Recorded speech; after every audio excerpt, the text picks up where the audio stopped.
Hi friends, நான் தான் உங்கள் வினய்பாலா. இன்றைக்கி வந்து நம்ம சிக்கன் 65 தான் செய்ய போகிறோம். இதுக்காக நம்ம வந்து மம்மீஸ் மசாலா அப்படின்ற மசாலா தான் வந்து யூஸ் பண்ணியிருக்கோம். இது வந்து கலர் வைஸ் நல்லாயிருக்கு, டேஸ்ட் வைஸும் நல்லா இருந்துச்சு. நீங்கள் வேணால் யூஸ் பண்ணி பாருங்கள், ஓகேங்களா? ஒன்றும் இல்லை, இன்றைக்கி வந்து கடைக்கு போயிருந்தோம்.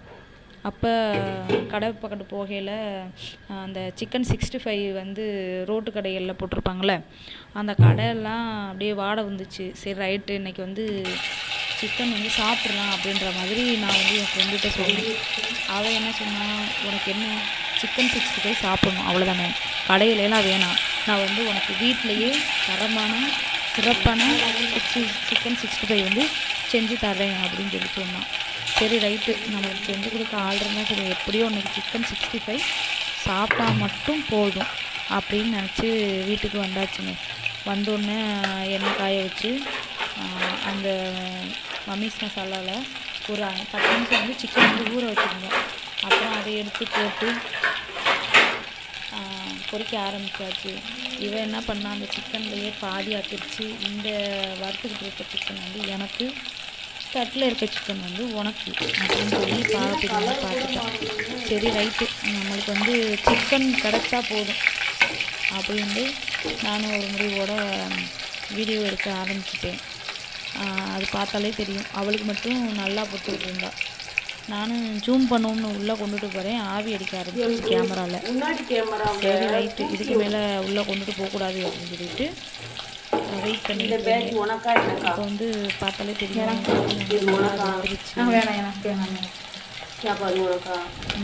அந்த மம்மீஸ் மசாலா பற்றி சொல்லணும்னா, அது வந்து உதிரவே இல்லை, மசாலா வந்து பிரிஞ்சு வரவே இல்லை, கொஞ்சமாக இருக்க மாதிரி, எண்ணெயும் நிறையா இருக்க மாதிரி பிடிக்கவும் இல்லை, நல்லா இருந்துச்சு. அவளுக்கு அது வந்து ரொம்ப பிடிச்சிருச்சு. பார்த்திங்களா, இந்த தட்டில் இருக்கிறது தான் எனக்கான், பொரிச்சுக்கிட்டு இருக்கிறது அவளுக்கா. சரி ஆத்தா பொரிஞ்சிருச்சு எடு அப்படின்னு சொல்லி சொல்கிறேன். அவள் இல்லை, இன்னும் நல்லா புரியட்டும், அப்போ நான் எடுப்பேன் அப்படின்னு சொல்லிட்டு இருந்தான்.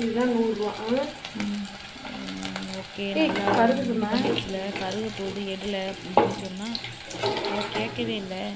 என்னோட பங்கு நான் எப்போ வேணாலும் எடுத்து நிற்கவா அப்படின்னு சொல்லி கதையெல்லாம் சொல்ல ஆரம்பிச்சிட்டா. சரி அப்படின்னு சொல்லிட்டு நாமளும் விட்டாச்சு.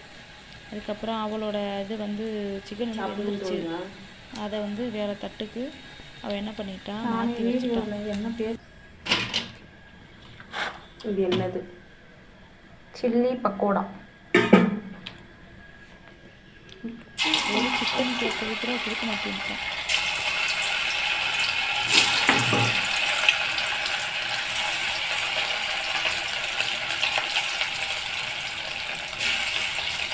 பார்த்தீங்கன்னாலே தெரியும், அதில் சிக்கனே இல்லை, அம்புட்டும் சிக்கனோட தோல் அதுவாக தான் இருந்துச்சு.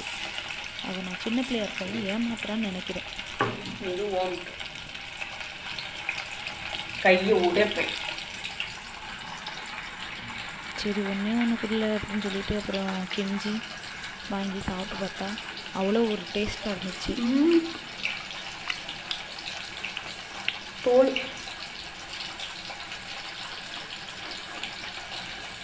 ஒன்று சாப்பிட்டு பார்த்தேன், மசாலா ஓகே, டேஸ்ட் வைஸு ரொம்ப நல்லா இருந்துச்சு. தெரியவே இல்லை. என்னோட சிக்கன் எடுக்கிறது எண்ணெயும் குடிக்கிறேன்னா சாப்பிட்றதுக்கு அப்படின்னு சொல்லிட்டு மம்மீஸ் மசாலா.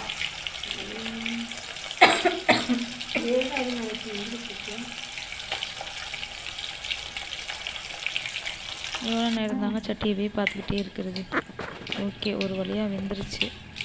அதையும் எடுத்தாச்சு. பார்த்தீங்கன்னா சிக்கனை பாதி என்னட்டு பேசிக்கிட்டு எடுத்து தின்னுக்கிட்டே இருக்கிறோம்.